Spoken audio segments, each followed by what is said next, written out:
You ask Tiger to solve. This deals with linear equations with one unknown. The final result is k equals 5. Let's solve it step by step. Group all k terms on the left side of the equation.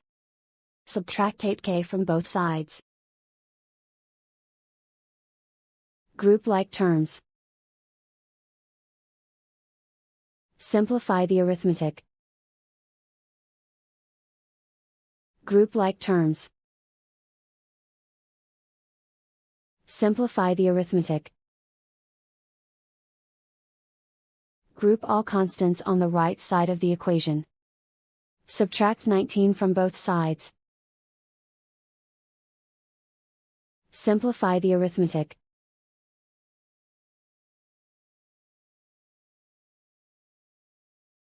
Isolate the k.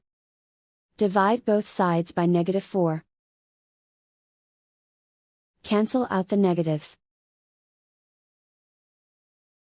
Simplify the fraction.